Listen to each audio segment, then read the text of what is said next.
ತುಂಗಭದ್ರಾ ಕಾರ್ಮಿಕರ ಹೆದ್ದಾರಿ ಚಳವಳಿಗೆ ಜಯವಾಗಲಿ, ಬೆಂಬಲಕ್ಕಾಗಿ ನಡೆದಿರುವ ಹೋರಾಟಕ್ಕೆ ಜಯವಾಗಲಿ, ಬೆಂಬಲಕ್ಕಾಗಿ ನಡೆದಿರುವ ಶ್ರಮಜೀವಿಗಳ ಹೋರಾಟಕ್ಕೆ ಜಯವಾಗಲಿ, ಈ ಸಂಬಳ ಕೂಡಲೇ ಪಾವತಿ ಮಾಡಿ ಕಾರ್ಮಿಕರ ಹೆದ್ದಾರಿ ಚಳವಳಿಗೆ ಜಯವಾಗಲಿ. ಡಬಲ್ ಇ ವಿಜಯಲಕ್ಷ್ಮಿ ಅವರನ್ನು ಮನಸ್ಸು ಮಾಡಲೇಬೇಕು, ಡಬಲ್ ಇ ವಿಜಯಲಕ್ಷ್ಮಿ ಅವರನ್ನು ಮನಸ್ಸು ಮಾಡಲೇಬೇಕು. ಕೂಲಿಕೊಡುವ ಸರ್ಕಾರಕ್ಕೆ ಧಿಕ್ಕಾರ, ದುಡಿದ ಕೂಲಿಕೊಡುವ ಸರ್ಕಾರಕ್ಕೆ ಧಿಕ್ಕಾರ. ಹೋರಾಟಕ್ಕೆ ಜಯವಾಗಲಿ, ಶ್ರಮಜೀವಿಗಳ ಹೋರಾಟಕ್ಕೆ ಜಯವಾಗಲಿ, ಬೆಂಬಲಕ್ಕಾಗಿ ನಡೆದಿರುವ ಶ್ರಮಜೀವಿಗಳ ಹೋರಾಟಕ್ಕೆ ಜಯವಾಗಲಿ. ವಿಜಯಲಕ್ಷ್ಮಿ ಅವರನ್ನು ಮನಸ್ಸು ಜಿಲ್ಲಾಧಿಕಾರಿಗಳು, ಎರಡನೇದಾಗಿ ನೀರಾವರಿ ಅಧಿಕಾರಿಗಳು, ಇವ್ರದ್ದು ಬಿಟ್ರೆ ಉಳಿದ ಯಾವ ಅಧಿಕಾರಿಗಳು ತಪ್ಪಿಲ್ಲ, ಸಂಬಂಧ ಇಲ್ಲ. ಈಗ ಪೊಲೀಸ್ ಇಲಾಖೆಯವರು ಅನ್ನೋದ್ರಲ್ಲ, ಅವ್ರು ನಮ್ಗೆ ಬೀಗರು ಕಾಯಂ ಅಂತ. ಈ ಹೋರಾಟಕ್ಕೂ ಬೀಗ್ರೆ, ಇನ್ನೊಂದು ಹೋರಾಟಕ್ಕೆ ಎಲ್ಲ ಕಡೆಗೆ ಬೀಗರು ಇದ್ದಂಗೆ ಅಂತ. ಯಾಕಂದ್ರೆ ಎಲ್ಲರಿಗೂ ಅವರ ಅವಶ್ಯಕತೆ ಇದೆ. ಆದ್ರೆ ಈ ಹೋರಾಟಕ್ಕೆ ಇಷ್ಟು ಪೊಲೀಸ್ ವ್ಯಾನ್ಗಳ ಅವಶ್ಯಕತೆ ಇದ್ದಿಲ್ಲ ಅವರಿಗೆ.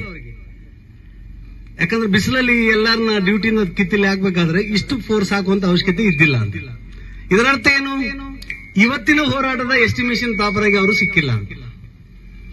ನಾವು ಇವತ್ತು ಕಡಿಮೆ ಮೊಬಿಲೈಸ್ ಮಾಡ್ತೀವಿ ಅಂತ ಹೇಳ್ಬಿಟ್ಟು ಅವ್ರಿಗೆ ಗೊತ್ತಿಲ್ಲ ಅಂತ. ನಾವು ಜಾಸ್ತಿ ಜನ ಬಂದಿಲ್ಲ, ನಾವು ಬಂದಿದ್ದೇ ಕಡಿಮೆ ಜನ. ಯಾಕೇಳಿ 13ಕ್ಕೆ ನಡೀಬೇಕಾದ ಹೋರಾಟವನ್ನ 10 ದಿನ ಕಾಲ ನಾವು ಸರ್ಕಾರದ ಮಾತು ಕೇಳಿ ಜಿಲ್ಲಾಧಿಕಾರಿಗಳ ಕಳಿಸಿದ ಸಂದೇಶ, ವಿಶೇಷವಾಗಿ ಪೊಲೀಸ್ ಅಧಿಕಾರಿಗಳ ವಿನಂತಿ ಮತ್ತು ಅವ್ರ ಕೆಲಸ ನೋಡಿ ನಾವು 10 ದಿನ ಮುಂದೂಡಿದ್ದೀವಿ. ಮಾಡ್ಬೋದು, ಆಗ್ಬೋದು ಅಂತ. ಆದ್ರೆ ಆ ಬೇಡಿಕೆಗೆ ಸ್ಪಂದನೆ ಮಾಡಿದ್ದಲ್ಲ, ಅದು ಪೂರ್ಣ ಸ್ಪಂದನೆ ಮಾಡದೆ ಹೋದ್ರು. ಜೊತೆಗೆ ಏನಂದ್ರೆ ಅಲ್ಲಿ 2 ತಿಂಗಳ ಸಂಬಳ, 1 ತಿಂಗಳ ಸಂಬಳ, ಇಲ್ಲ 100 ಜನ. ಅದಕ್ಕೆ ಪ್ರಾವಿಡೆಂಟ್ ಫಂಡ್ ನ ಎಂಪ್ಲಾಯರ್ ಸೇರ್ ಜಮಾ ಮಾಡೋದು, ESI ಎಂಪ್ಲಾಯರ್ ಸೇರ್ ಜಮಾ ಮಾಡೋದು, ಪೇಮೆಂಟ್ ಮಾಡೋದು, ಆಮೇಲೆ action contract labour act, abolition act ಪ್ರಕಾರ ಪ್ರಿನ್ಸಿಪಲ್ ಎಂಪ್ಲಾಯರ್ ಅಲೋಸ್ ಕೆಲಸ ತಗೊಳ್ಳೋರು ಏನ್ ಮಾಡ್ಬೇಕನ್ನೋದು ಸಂಬಂಧಪಟ್ಟಂಗೆ ಅವ್ರು ಉತ್ತರಿಸಬೇಕು ಮತ್ತು ಏನ್ ಕ್ರಮ ಕೈಗೊಳ್ತು ಅಂತ ಇಲ್ಲಿ ಹೇಳಬೇಕು. ಜೊತೆಗೆ ಅವ್ರ ನಷ್ಟ ಕೇಳಿದಲ್ಲ, ಜಿಲ್ಲಾಡಳಿತ ನಮ್ಗೆ ಬೇಕಾಗಿದ್ದು. ಜಿಲ್ಲೆಯಲ್ಲಿ ಲಾ ಅಂಡ್ ಆರ್ಡರ್, ಆಕ್ಚುಲಿ ಜಿಲ್ಲೆಯಲ್ಲಿ ಎಕನಾಮಿಕ್ ಬ್ಯಾಲೆನ್ಸ್, ಜಿಲ್ಲೆಯಲ್ಲಿ ಕೇಂದ್ರ ಮತ್ತು ರಾಜ್ಯ ಸರ್ಕಾರದ ಎಲ್ಲ ಕಾನೂನುಗಳ ಪಾಲನೆ ಮಾಡಬೇಕಾಗಿದ್ದು ಜಿಲ್ಲಾಧಿಕಾರಿಗಳ ಕೆಲಸ, ಡಿಸಿ ಅವ್ರ ಕೆಲಸ. ಇವತ್ತು ಡಿಸಿ ಅವ್ರು ಏನ್ ಮಾಡ್ತಾ ಇರೋ ಅವ್ರ ಬಗ್ಗೆ ನಾವು ಬೇರೆ ಮಾತಾಡ್ಲಿಕ್ಕೆ ಹೋಗೋದಿಲ್ಲ. ಮೀಟಿಂಗ್ ಬಿಟ್ಟರೆ ಬೇರೆ ಕೆಲಸ ಇಲ್ಲ ಅವ್ರಿಗೆ. ಮೀಟಿಂಗ್ ಅಲ್ಲಿ ಬಿಟ್ರೆ ಬೇರೆ ಕೆಲಸ ಇಲ್ಲ. ಏನಾಗಿದೆ ಜಿಲ್ಲಾಧಿಕಾರಿಗಳಿಗೆ, SP ಗಳಿಗೆ ಅಂದ್ರೆ ಕ್ಲಾಸ್ 1 ಆಗಿದ್ದವರಿಗೆ ಅಂದ್ರೆ ಜಿಲ್ಲೆಯಲ್ಲಿ ಜಿಲ್ಲಾ ಮಂತ್ರಿಗಳನ್ನ, ಜಿಲ್ಲಾದ MLAಗಳನ್ನ, ಜಿಲ್ಲಾದ MLCಗಳನ್ನ ತಣ್ಣಗಿಟ್ಟು ಬಿಟ್ರೆ ಇಡೀ ಜಿಲ್ಲಾ ತಣ್ಣಗಂತ ಅವ್ರು ತಿಳ್ಕೊಂಡಿದ್ದಾರೆ. ಬೇರೆ ಯಾವ್ದು ರೈತರ ಇಶ್ಯೂ ಅಟೆಂಡ್ ಮಾಡಬೇಕು, ಕಾರ್ಮಿಕರ ಇಶ್ಯೂ ಅಟೆಂಡ್ ಮಾಡಬೇಕು, ಮಹಿಳಾ ಇಶ್ಯೂ ಅಟೆಂಡ್ ಮಾಡಬೇಕು, ಇಲ್ಲಿ ಎಂಪ್ಲಾಯೀಸ್ ಇಶ್ಯೂ ಅಟೆಂಡ್ ಮಾಡಬೇಕು, ಅದಕ್ಕೆ ಸೊಲ್ಯೂಷನ್ ಕಂಡುಹಿಡಬೇಕು. ಅದ್ರ ಸಲುವಾಗಿ ಕೆಲಸ 6 ಲಕ್ಷ ಎಕರೆ ಭೂಮಿಗೆ ನೀರು ಕೊಡ್ತೀವಿ ನಾವು. ನಮ್ ಸಲುವಾಗಿ 1 ಗಂಟೆ ಮೀಟಿಂಗ್ ಅಟೆಂಡ್ ಆಗಲಿಕ್ಕೆ DC ಪುರುಸತ್ತಿಲ್ಲ ಅಂದ್ರೆ ಯಾರು DC? ಪಬ್ಲಿಕ್ ಡಿಸಿನ, ಪ್ರೈವೇಟ್ ಡಿಸಿನ ಅಂತ. ನಾವು ನೀರು ಕೊಡಕ್ಕೆ ನಾವು ಬೇಕಲ್ವಾ? ಬರೀ ನೀವು ನನ್ನ ಕಳಿಸಿದ್ರೆ ಗೊತ್ತಾಗ್ತದೆ, ಇವ್ರಿಗೇನು PU ಗೊತ್ತಾಗ್ತದ, ಡಿಸ್ಟ್ರಿಬ್ಯೂಟರ್ ಗೊತ್ತಾಗತ್ತದ.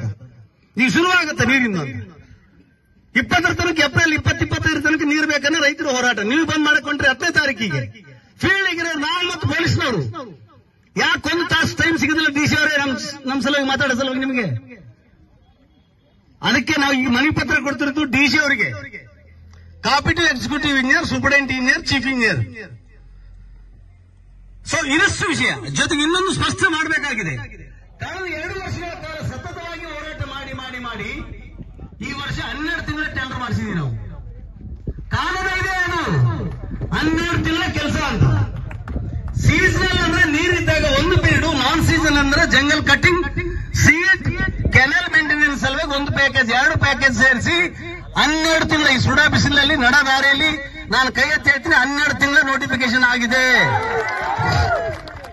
ಆದ್ರೆ ಈ ಬಾಡ್ಕೋ ಆಫೀಸರ್ಗಳು ಈ ವಿಜಯಲಕ್ಷ್ಮಿ ಅಂತ ಹೇಳ್ತಾರಂತ ಇಲ್ಲೆಲ್ಲ ನಿಮ್ಗೆ 8 ತಿಂಗಳಾಗಿದೆ. ಹೆಣ್ಮಕ್ಳಾದ್ರೆ ಚಪ್ಪಲ್ ತಂದು ನೋಡಿಬೇಕಾದ್ರೆ ಒಂದು ಸಣ್ಣ ಕೇಸ್ ಆಗುತ್ತೆ, ಒಂದು 20 ರೂಪಾಯಿ ಕೇಸು ಚಪ್ಪಲ್ ಹೊಡೆದ್ರ ಅಂತ. MD ಆಕ್ಚುಲಿ ಮಿನಿಸ್ಟರ್ ಹತ್ರ ನಮ್ಮ ಜಿಲ್ಲೆ ಎಲ್ಲ ಮಂತ್ರಿಗಳು ಲೆಟರ್ ಕೊಟ್ಟಿದ್ದಾರೆ. NS ಬೋಸರಾಜ್ ಸಾಹೇಬ್ರು, ಆಮೇಲೆ ಶರಣ ಪ್ರಕಾಶ್ ಪಾಟೀಲ್ರು, ಅಂಪನಗೌಡರು, ಯಾರು